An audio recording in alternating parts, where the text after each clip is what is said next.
Report: Taiwan buys 400 anti-ship missiles from U.S. to deal with China threat. UK lawyers targeted in CCP's campaign of intimidation. Dutch intelligence: Chinese regime poses the greatest threat to national security. China calls in electromagnetic weapon to crush protests. China's attempts to salvage business confidence sparks ridicule. Aiming to deal with the rising threat from China's regime, Taiwan will buy 400 U.S. land-launched Harpoon missiles. According to Reuters, Pentagon said on April 7 that they had signed a contract to sell 400 anti-ship missiles worth $1.17 billion. However, the U.S. military body does not mention the customer's name for this contract. Bloomberg said that Taiwan ordered the weapons in the contract mentioned by the Pentagon. The contract is expected to be completed by March 2029. Avoid commenting directly on the contract, but Pentagon said the United States makes available to Taiwan defense articles and services necessary to enable it to maintain a sufficient self-defense capability.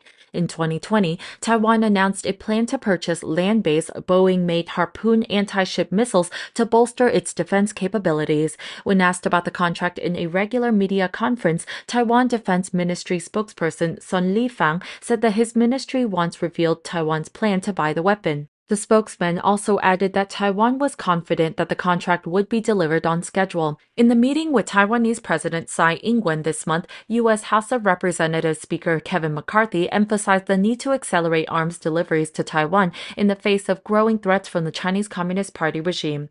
After the meeting, the Republican chairman of the House Select Committee on the CCP, Mike Gallagher, said he wanted to find a way for Taiwan to receive Harpoon missiles before Saudi Arabia. British parliamentarians claim that the Beijing communist regime has targeted them and their families as a part of a campaign of intimidation. A group of Tory MPs has revealed that they and their families have been stalked and threatened by the Chinese Communist Party's apparatus for their criticism of the Chinese state's genocidal actions against ethnic minorities in areas such as Tibet and Xinjiang, and the brutal crackdown on pro-democracy protesters in Hong Kong. According to The Telegraph, an unnamed Conservative Party member and her son's college application was in jeopardy. The school was threatened with funding withdrawal by Chinese donors if her child was accepted. Another lawmaker also said their children were banned from flying on a Chinese airline in retaliation for their parents speaking out against Beijing. The senior Tory MP, personally sanctioned by Beijing for declaring the CCP's genocide in Xinjiang over the treatment of the Uyghur Muslims and other ethnic minorities, included mass sterilization, forced abortions, organ harvesting, and torture, also claimed that he had been hacked from China. Sir Ian Duncan Smith, the former leader of the Conservative Party and the founder of the Inter-Parliamentary Alliance on China, said that he even had someone create a fake email to impersonate him and write letters to politicians in Australia and the US to convince them that he has changed his opinion on the CCP and that he now saw the murderous regime as a beacon of goodness and decency. Another prominent critic of Xi Jinping's regime, Lord David Alton, said that the British Foreign Office had informed him that it could not guarantee his safety if he went to the Middle East, as China could use economic pressure through its Global Domination Belt and Road Initiative to possibly extradite him to China. The anxiety would be that China might have an extradition agreement with the country you're visiting, and it might just suit that country to ingratiate themselves with the People's Republic of China because, perhaps, indebtedness over Belt and Road. The CCP has even employed intimidation tactics on British soil, with groups suspected of having ties to the CCP claiming a $12,420 or £10,000 bounty for information on dissidents. Benedict Rogers, founder of Hong Kong Watch, previously told Breitbart London about facing threats from the CCP, including receiving threatening letters by mail to my home, similar letters sent to my neighbors in my street in London asking them to watch me, and letters to my mother in a different part of the country, urging her to tell me to stop my human rights advocacy work. Rogers claimed that at the time he was aware of 4 separate cases in which the Chinese embassy in London tried to pressure MPs to silence. Rejecting the latest allegations, a spokesman for the Chinese embassy described the statements from the MPs as pure rumors, warning that they should avoid stoking rivalry and confrontation. The Chinese spokesman said, "A sound China-UK relationship serves the fundamental interest of the two peoples and is conducive to world peace, stability, and development." The Chinese Communist Party poses the greatest threat to Dutch economic security amid growing concerns from its important trading partner. In the report released on April 17th, the General Intelligence and Security Service, known by its Dutch initials AIVD, raised concerns over the CCP's threat to Dutch national security. The agency said Chinese companies and knowledge institutions sometimes are valued partners for Dutch institutions. At the same time, the country forms the greatest threat to Dutch economic security. The AIVD noted that China uses both legitimate investments, corporate takeovers, and academic cooperation, as well as illegal digital espionage, insiders, covert investments, and illegal export. Unfortunately, Dutch companies, knowledge institutions, and scientists are regularly victims of this. The report comes as the Dutch government plans to introduce restrictions on semiconductor technology to China as part of U.S.-led efforts to cripple China's chip ambition. Bloomberg reported that Dutch-based chip firm ASML accused a former China-based employee of stealing its confidential information earlier this year.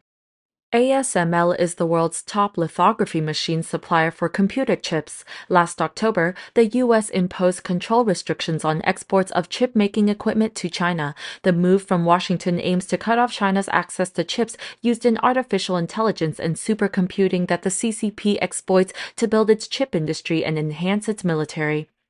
The U.S. has urged Japan and the Netherlands to join its export control curbs to strengthen and protect advanced chip technology. Both countries are working on restrictions of their own. The Netherlands said it would add more to its export control measures as early as summer. China is showcasing a new handheld device that launches electromagnetic projectiles for crowd control. The South China Morning Post reported on April 16th that the weapon was featured in a military technology program on state broadcaster CCTV. It's called CS-LW-21, said to be non-lethal, and fires coin-shaped bullets. Nonetheless, field tests show it can easily pierce double-layered wooden boards that were 3 mm thick and break cola and beer bottles. The device's designer, Lei Fengqiao, said it works like coil guns, making the projectile faster with electricity. It features a lithium-ion battery that can fire hundreds of rounds non-stop when fully charged. The charging time is short, and temperature minimally affects it. Lei said, "When the 9-level coil is electrified, corresponding magnetic fields are formed, which allow the bullet to be sucked out by a relay race method. This gun is said to help lower the risks of serious civilian injuries when the authorities try to control crowds. The bullets are also cheap to produce and easier to carry. Electromagnetic technology also lets officials adjust the intensity of the shot, depending on the distance or the target type. It can also strike multiple targets with good control. The weapon resembles a rifle with a long barrel and a stock. The barrel is designed to make it easier to fit a scope and a display screen at the front that shows information such as the battery level, rail temperature, bullet capacity, frequency, and firing mode. A double-chamber magazine enables continuous firing and fast reloading. The South China Morning Post noted that if the bullets are replaced by pointed ones that can pierce the body, electromagnetic guns could be more lethal than conventional ones given their capabilities. The gun was developed by China North Industries Group Corporation Limited, or Norinco Group, and other technology teams. Norinco Group is a state-owned enterprise focusing on defense products and has been subject to U.S. sanctions for engaging in military trade. In a desperate bid to revive enthusiasm in the private sector, a Chinese province is promising only to prosecute entrepreneurs with good cause. According to CNN, the government of Hainan province on March 31st said for those entrepreneurs involved in criminal cases, authorities should not arrest them if it's not necessary, should not prosecute them if it's not necessary, should not give them jail terms if it's not necessary. Hainan declared businessmen won't face unnecessary arrests, announcing that they shall be released promptly or enforcement measures would be adjusted. The pledges came in a collection of more than 24 measures Hainan said it is rolling out to protect private entrepreneurs and support fair and just legal environment. The statement quickly stirred ridicule, especially as the detention of top executives, foreigners, and mainlanders persists in China.